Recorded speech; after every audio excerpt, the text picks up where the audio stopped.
Yeah, it's nice.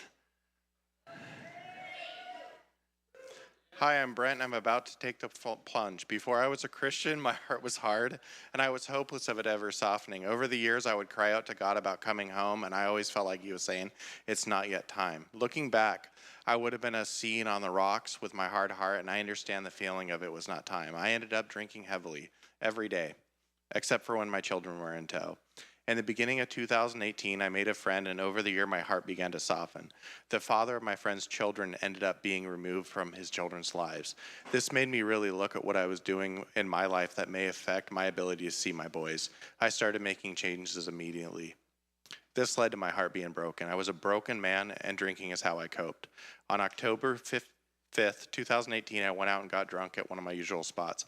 I woke up the next morning with a flu. Sunday morning, still sick, I was messaging my sister, and she asked me to watch my brother-in-law's sermon on live with her because she too was sick.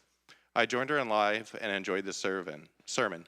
Monday and Tuesday, I was still down with the flu, but Wednesday, I finally felt some relief. Before leaving for work that morning, I was planning on getting drunk when I got home, but I felt God was asking me to wait one more day. What is one day anyway? So I did. I woke up Thursday delivered from alcoholism. No desire to drink. The thought of drinking was no longer palatable. This message still speaks to me. I obeyed without expectation and was greatly rewarded for doing so. Sometime between October 11th and 13th, I gave my life to Jesus and decided that I'd go to Calvary Chapel for the first time in a long, long while. I woke up and came to the second service, and they announced there was a newcomer's lunch. I decided to go meet some new people. While I was there, I shared my testimony with a fellow Christian.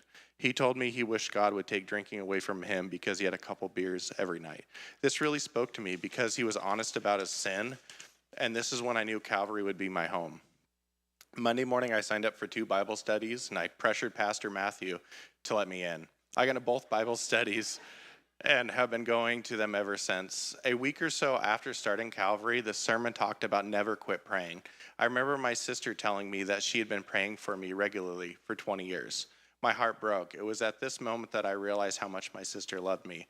I had struggled my whole life with the feeling of being unwanted and unloved, but now I had a reminder that this was not the case. Over the next few weeks, I started to develop friends and started eating with the same small group.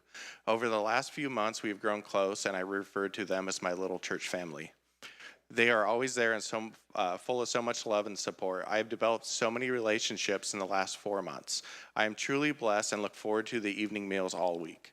Since coming to the Lord, I have found love and peace to be the greatest changes in my life. My capacity for love has greatly increased just from listening to Jesus' teachings in the gospel. I often hear a secular song in my head going, "Love is what I got." When Jesus was asked what the most important of his commandments were, he replied, "You shall love the Lord your God with all your heart and with all your soul and with all your mind. You shall love your neighbor as yourself." This truly speaks to me when I don't have a loving heart. I have found peace with myself mostly. This has brought me joy and I feel happy again. Recently at a Bible study, I asked someone to pray for the storm around me. They looked at me and said, "God just put this on my heart for you. Sometimes you are the storm." This phrase has been a game changer for me. The Lord still has a lot of work to do with me, but I'm happy for it. You can always find me at the second service, Wednesday and Sunday nights, on the right side of the center aisle, third